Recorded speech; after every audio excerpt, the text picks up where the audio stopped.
senyas na mahihirapan niyang gawin, abay sandali lang, sino ba naglipat ng pondo ng PhilHealth? At sino rin nagsabi sa Supreme Court during the oral arguments na hindi nila maibabalik? If in case utosang ibalik, babalik lang sa 2026. So ang tanong ko, saan kukunin ang pera? Maganda yung mga plano eh. At talagang saludo ako dun sa mga plano. Pero saan kukunin ang pera? Pangalawa, nabayaran na ba ang utang ng PhilHealth sa lahat ng mga private institutions? Kasi itong programang ito, only on DOH hospitals. Kaya ang DOH, the following day, noong Tuesday, kahapon, naglabas ng listahan nationwide ng mga hospital. Ako'y natatawa dahil naging guest ako ng isang radio station noong Lunes. Abay, nandun nag-i-explain yung taga PhilHealth at sinabing, ay hindi pa ho namin yan, pinag-uusapan pa lang ho yan, hindi pa ho namin na-roll out. Imagine mo, pumunta si Juan de la Cruz at sabihin, narinig ho namin ang presidente, zero billing, ay kami ho'y mag-aabel ng programa. Anong mangyayari? Di ba, dapat bago mo i-launch yung mga yan, nakaskate mo, kasi parang ang dating sa akin, yung SONA, ginawa niyang isang cabinet meeting na kung saan nag-uutos siya. Ito, gawin, ito, ganyan, ito, ganyan. Leader mo, nagtatawag na magtrabaho tayo. Di ba si Vice Presidente, ang sinabi lang niya, gusto ko lang magtrabaho. Ngayon, ang utos ng Presidente, magtrabaho tayo, pero makikita mo, magpa-file sila ng reconsideration sa Supreme Court. Oo, tama, karapatan nila yon, pero tingnan naman natin yan, unanimous decision yan. Very rare ang Supreme Court magbigla na lang kakabig. Na SONA ng ating Pangulong Bongbong Marcos Jr. Kung ikukumpara po ninyo, Ma'am Malu, from year 1, 2, and 3, itong ika-4 po na SONA ng Pangulong Bongbong Marcos, ano ba yung mga napansin po ninyo, naobserbahan po ninyo mga pagbabago, kung meron man, o improvement dito nga po sa kanyang talumpati? Well, unang-una, yung kanyang SONA Tagalog, no? Hindi yan for the first 3 years, hindi siya mahilig magtagalog. Yung mga importante lamang sasabihin, yun ang tinatagalog niya. Ito, majority Tagalog. Pangalawa, puro domestic agenda ang pinag-usapan. Puro yung mga plano niya sa susunod na 3 taon. Particular dyan, walang sinabi. Ano yung mga hindi sinabi? Hindi na mention ang ICC at si Presidente Duterte. Hindi na mention ang Supreme Court at ang impeachment ni VP. Hindi na mention yung open market access ng mga Amerikano sa Pilipinas, na yun ang latest, no? Ang akala ko nga yun ang pinaka-sentro ng kanyang SONA, dahil yun lang ang recent, no? Wala siyang minention diyan, no? Wala ring minention tungkol doon sa military build-up na kanyang sinang-ayunan diyan sa at hindi rin niya sinabi ang West Philippine Sea. So marami siyang dating sinasabi, ngayon hindi sinabi, doon sa isang linya na friends to all, enemy to none. Yun lang ang pagkakasabi niya, at binigyan niya siguro ng isang sentence yung pagiging head natin sa ASEAN sa susunod na taon.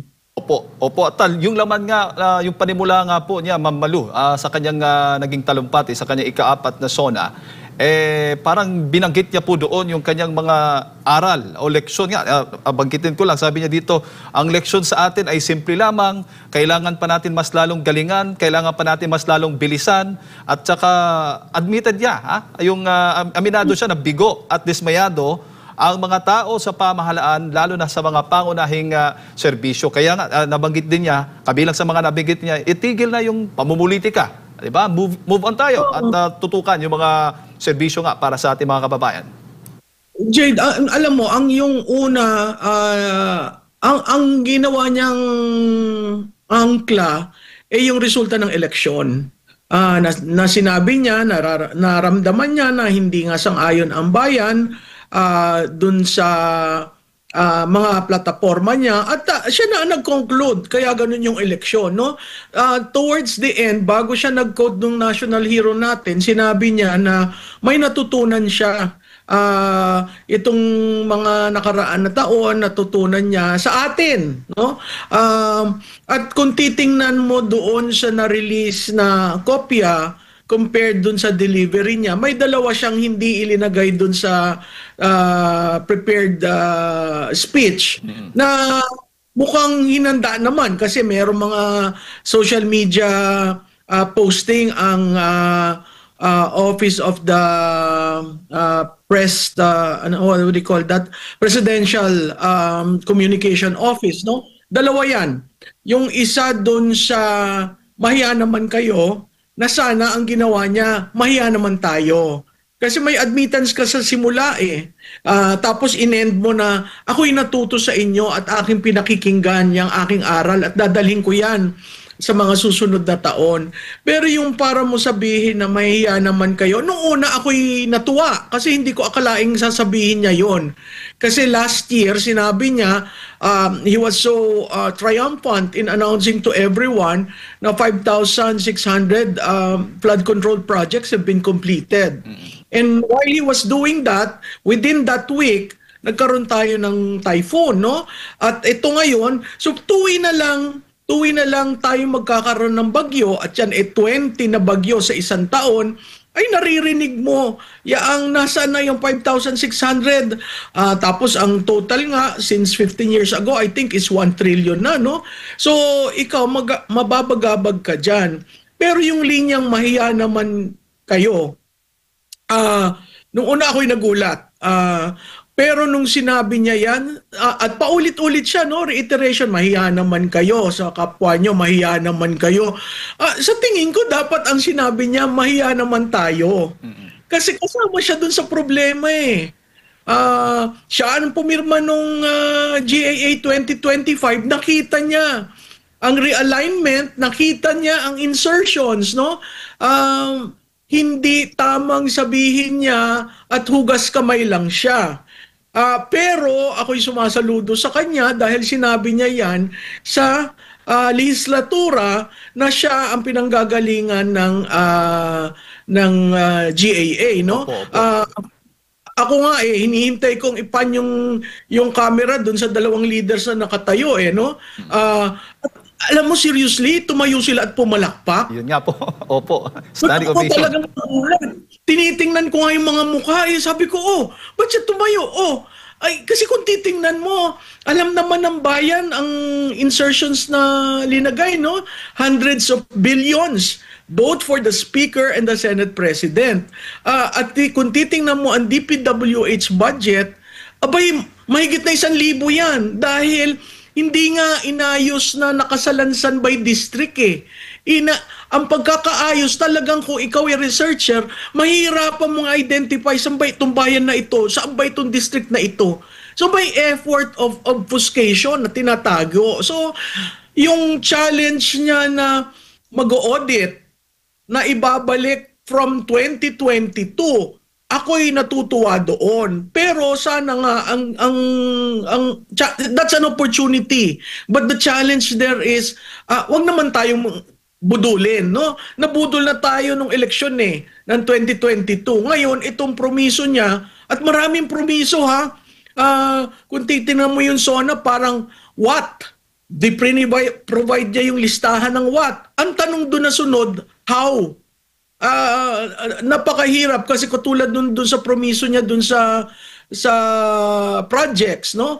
Ang sabi niya, he will make it public, it will be an audit by DPWH, and then that cases will be filed. And even for contractors, mahirap na challenge yan. So binigyan niya ang sarili niya ng lubid na pwede siyang masakal kung hindi niya tututuhanin dahil pag tiningnan mo yung timeline, by August isasubmit yung National Expenditure Program niya at sinabi niyang dapat i-align sa priorities niya. Malaking challenge yan kasi ang power of the purse nasa House of Representatives. Ngayon, dapat i-exercise mo yung veto powers mo, no? At dapat maiba yung proseso ng budgeting, no? Marami ng panukala na lumalabas, pangatlong araw pa lang ng Kongreso, ng 20th Congress. Pero tingnan natin, can they really do and have the political will to pursue this? Kasi pag hindi nila yan nagawa, yan ay magiging campaign issue.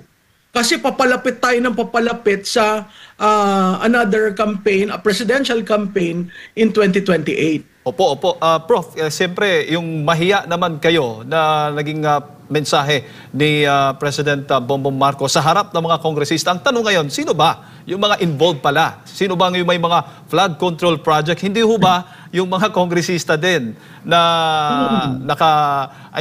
nagkaroon ng mga project na ito? At saka naging ano din, parang sabi ng ilan, parang awkward kasi nagtayuan, nagpalakpakan, so gusto nilang maimbestigahan at malathala yung mga pangalan nila. Kung sakali man kung meron man, kasi siyempre ang Pangulo mismo ang personal na pumunta sa mga lugar, nakita niya madaling nasira yung mga proyekto, tsaka hindi maganda ang pagkakagawa, Prof. Oo, alam mo yung kung sino, dapat ang tumayo lang din yung tunay na minority at si Congressman Toby Chanco. Bakit? Kasi second day pa lang sinabi na pinatutuhanan ni Congressman Chanco yung sinabi na allegation ni Mayor Magalong, yung 777. Lumalabas, no? Kaya nga ang sinabi ko doon sa isang ako'y natanong, very tenuous ang hold ng Senate President at ng Speaker. Kasi, oo, kayo ang nahalal, pero sa House talagang umuuga.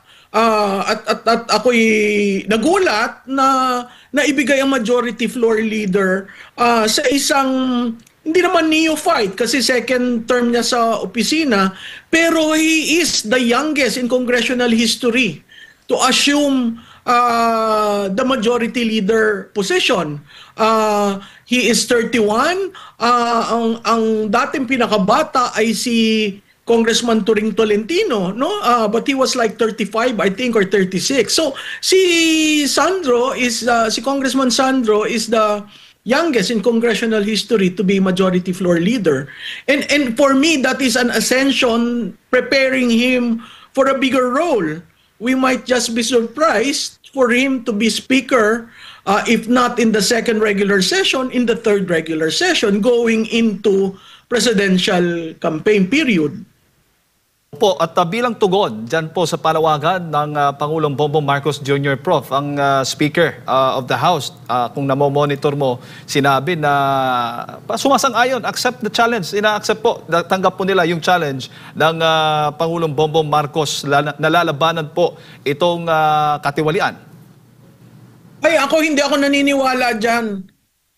Madali man salita, talk is very cheap, especially in congressional politics. I do not believe that. I would want to see in action. Lalo na, 'di ba, isasabit ng Pangulo ang kanyang budget by August. Tingnan natin sa budget hearing, ang nahalal na appropriations chair si Congresswoman Swansing. Alam naman natin kung anong ginawa niya nung 19th Congress. Ang nahalal sa Senado ay si Senator Gatchalian. Alam naman natin si Senator Gatchalian, marunong yan sa numero, balanse. So tingnan natin kung paano yan gagawin. Kasi kahit yung panukala na i-open ang BICAM, madaling sabihin yan. Madaling mag-file ng panukalang batas. Pero yung aktual na gagawin mo, yung aktual na ipapasa ng 20th Congress, yan yung challenge dyan sa mga yan.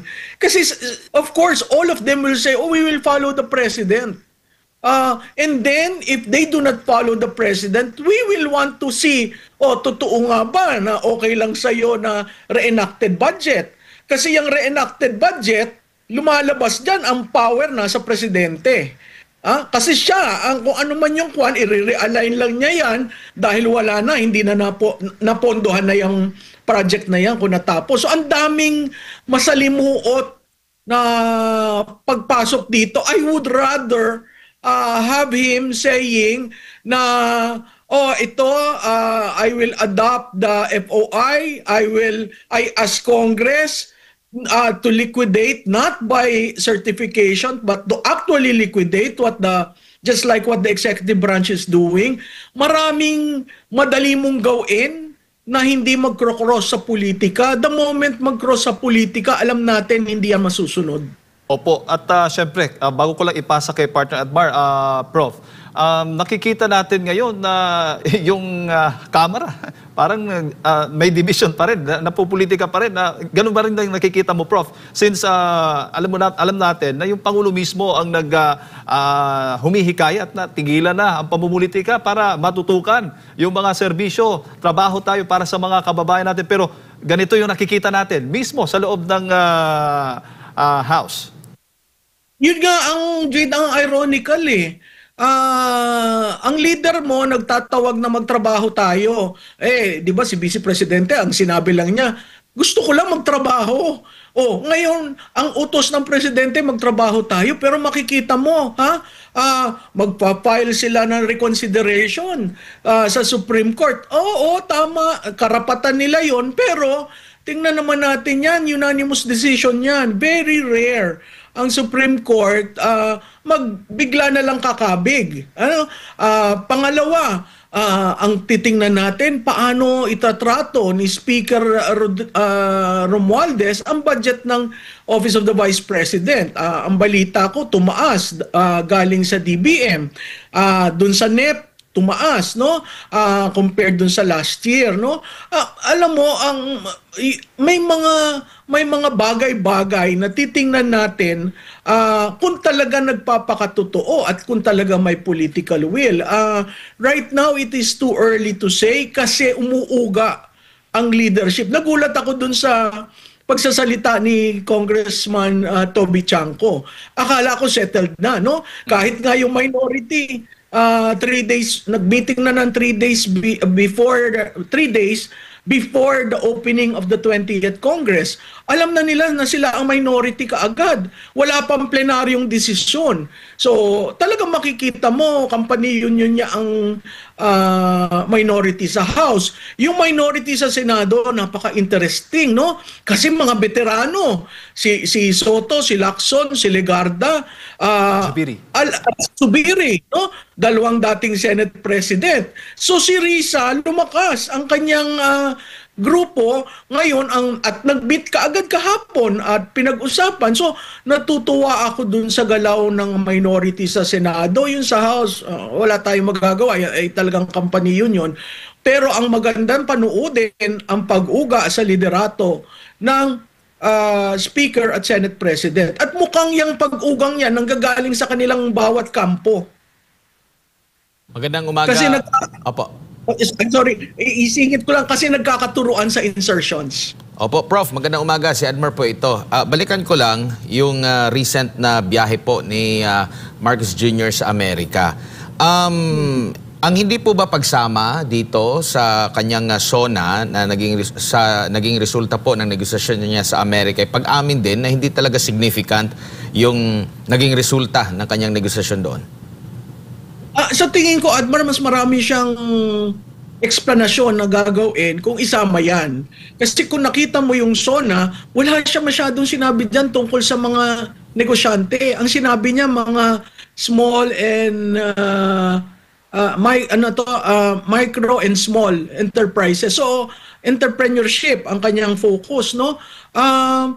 Kasi pag sinama mo yan, mahihirapan sigurong ibigay kung ano yung mga produktong nasasakupan niyang 19% tariff at kung anong produkto ang open market, no? Yung open market, kino-compare ko yan sa parang parity rights nung unang panahon eh. Parang binuksan ng ang ating Pilipinas, and they can do whatever they want, no, export whatever they want at that rate. Sinabi nung presidential advisor Go na ang magbe-bear naman daw ng brunt ang mga negosyante. That is not true. Alam natin ang passover sa consumer. So yung mga propaganda lines nila nakakapanghinayang kasi hindi talaga nagiging accountable at transparent dyan sa usapin ng tariff. Opo, dito naman po sa usapin ng 20 pesos na bigas, naging malinaw po ba sa inyo yung mga strategiya na gagawin or itong panibago kasi gagawin palalawakin pero hindi yung alam natin na makikita na natin yung 20 pesos na bigas kada kilo nakahilera na doon sa bigasan section ng mga palengke po. Meron pa rin siyang sariling tindahan yung sa Kadiwa.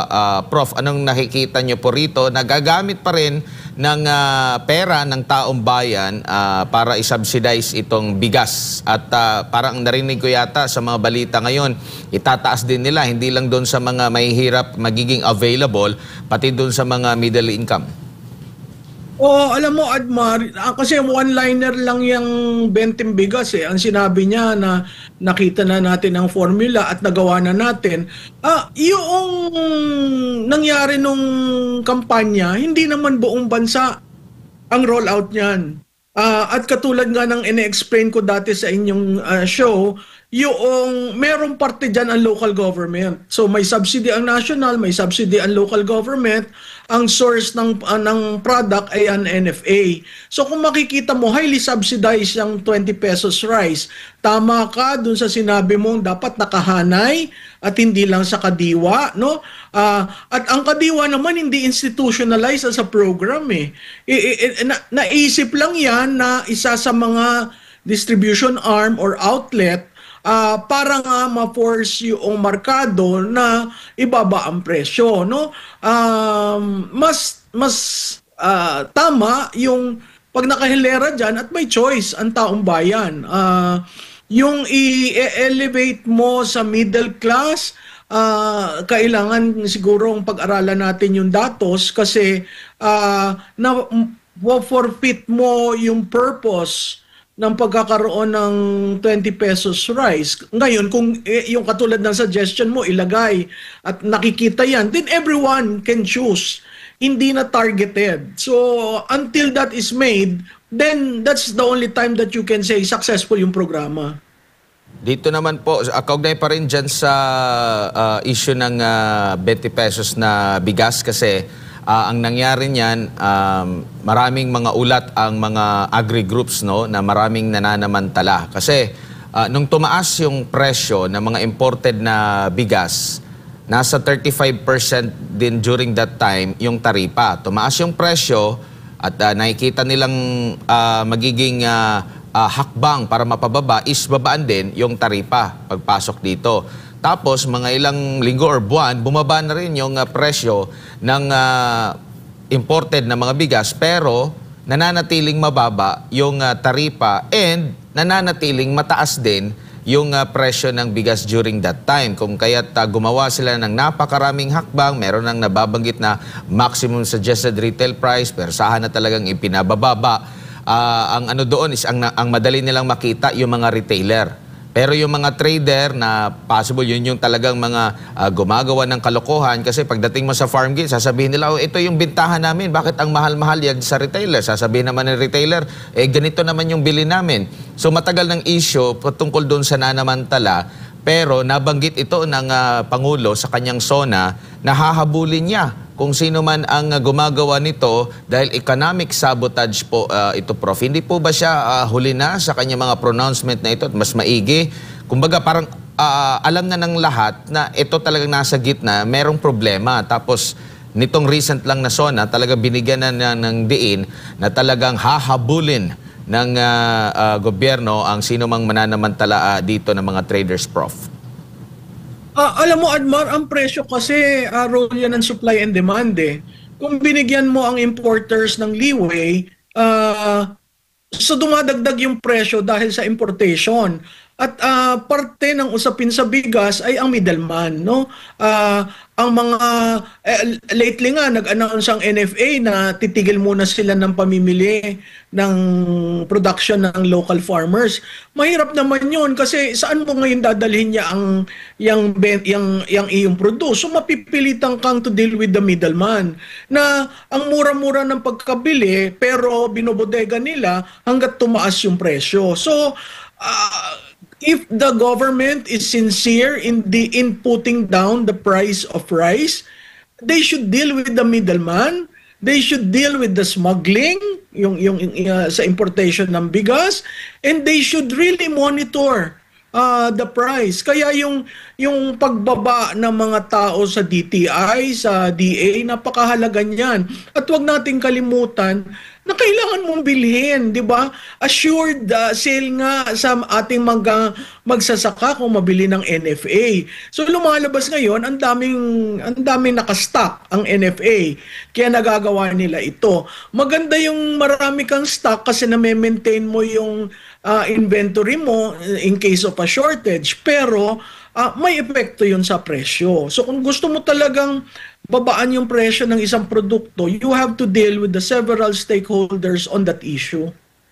Opo, isa pa sa kanyang nabanggit, ma'am. Kayo po ba ay kinilig nung marinig nyo po na ibabalik na yung intrams? Yung? Intramurals po.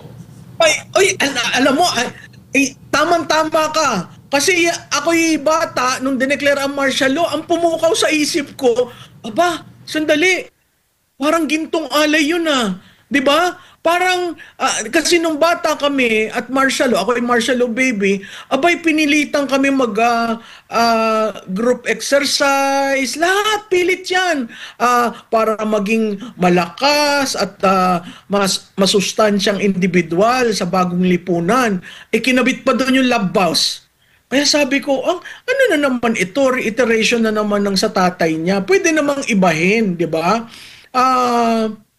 Pero doon sa sports development o yung intramurals, kung mapupunan mo yung definition niya ng unity, na tama naman. Niname niya, sunod-sunod yung ating mga sport, yung mga national athlete natin na talagang nakagawa ng magagandang pangalan, nag-iwan ng marka sa kanilang sport, no? Doon makikita mo ang Pilipino United pag may sports na boxing, tennis of late, no, makikita mo talaga sila basta Pilipino nagrarally behind. Katulad na rin ng may mga beauty pageant. Pero napaka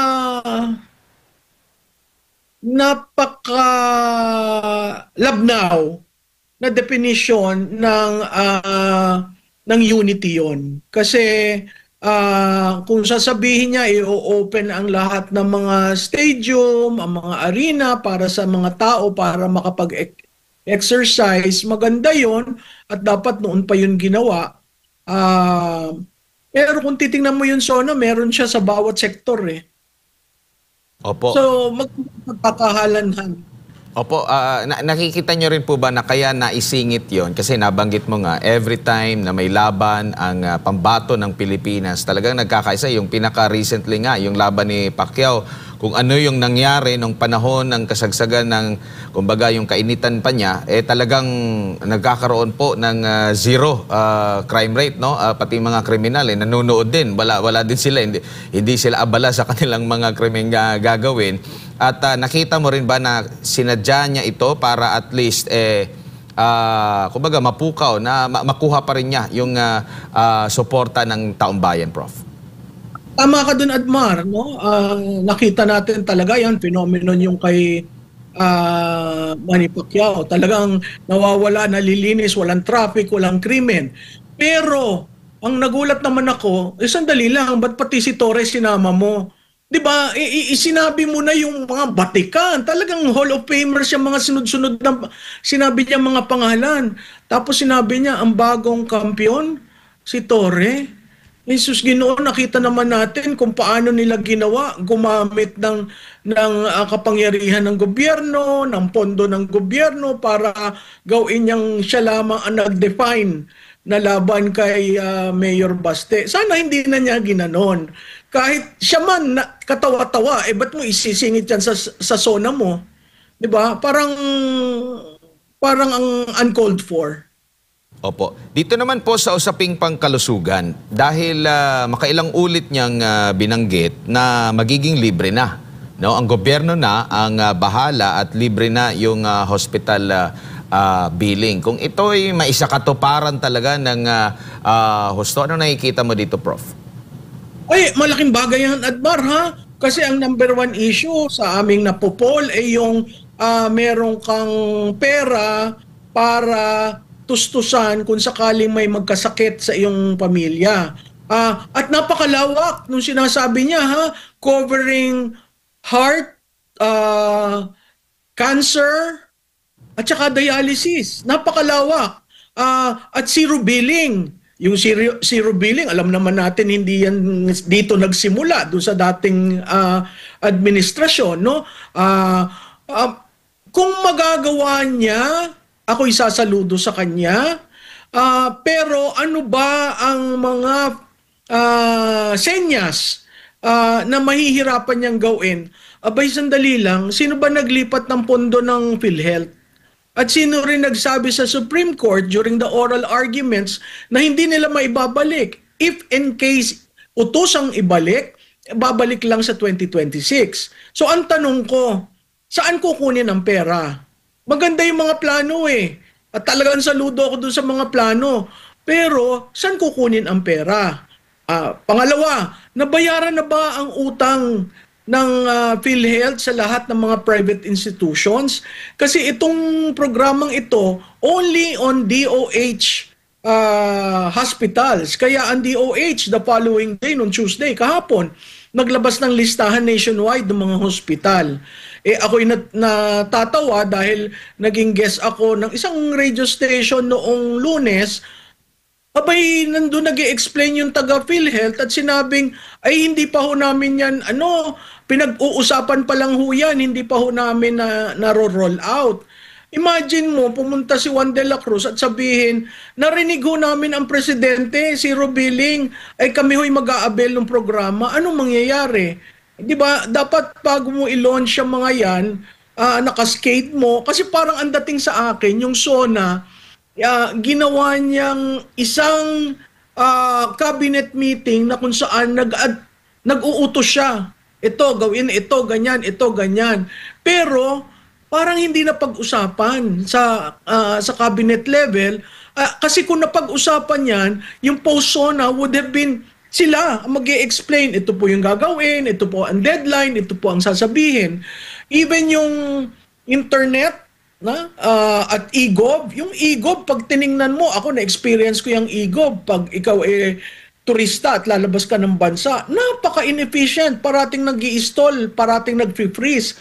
Imaginein mo, ilagay mo lahat doon ng serbisyo ng gobyerno. So, malaking problema yan. So, kahit sa digitization kailangan pag-aralan nila talaga kasi yung connectivity, oo, marami-rami na. At marami siyang sinasabing absolute numbers, no?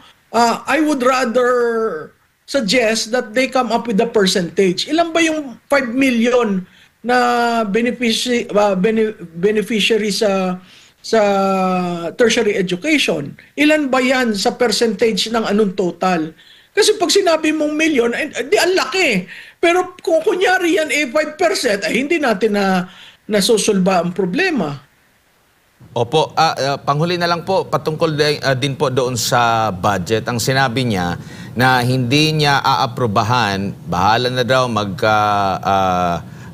reenacted yung budget basta hindi naaayon doon sa kanilang mga proposal. Kasi alam natin, yung lahat ng mga opisina ng gobyerno may kanya-kanyang proposal, tapos hihimayin niya ng DBM bago ibibigay sa Pangulo at recently nga kanyang inaprubahan yung mahigit 6.7 trillion pesos na proposed budget. Alam naman natin ang nangyari sa nakalipas na budget na ito yung gusto ng gobyerno sa executive, sa lahat ng opisina, tapos bigla na lang, pagdaan sa BICA, meron ng mga insertions na nangyayari. Nakikita mo ba na kakayanin ni Marcos Jr. na mahimay talaga yan at mahanap kung ano man yung posibleng mga anomalya, kagaya nung naalala ko na nagkaroon din ng reenacted budget sa panahon ni dating Pangulong Rodrigo Duterte?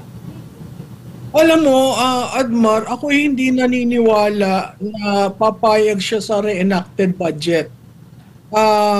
Dapat ang sinabi niyan, I will exercise my veto powers. Yun ang talagang political will. Kasi yung reenacted budget, ano bang ginawa niya sa 2025? Di ba may veto siya pero hindi. At ang nakakagulat doon, kinuha niya yung breakdown sa DPWH. And then what? Ano ang veto niya? So meron rin siyang pinaboran. At yung pinaboran, napakalaki ng insertions. So ako maniniwala na gagawin niya yan. Imaginein mo kung sa 2026 hindi aligned sa NEP at reenacted budget yan. So meaning in 2025 na nasa pending sa Supreme Court. Sandali lang, Mr. President. Sino bang pinakamalaking insertion doon? Hindi ba yung pinsan mo? So ang akin, he has to exert his leadership. Na? Hindi lang, again, talk is cheap. We need action this time. Alright, Prof. Siguro huli na lang. Sa kabuuan ba, generally, doon sa naging ulat ng Pangulo, pasado ba para sa inyo yung naging ika-4 na SONA niya? Ako'y iniipit nyo, no? Ganyan din yung iba. Ang akin lang masasabi, to be consistent, I will give him conditional 4. 1 ang mahusay, 4 yung conditional. Conditional dahil naghahanap ako ano ang katapat niyang listahan na yan in terms of budget.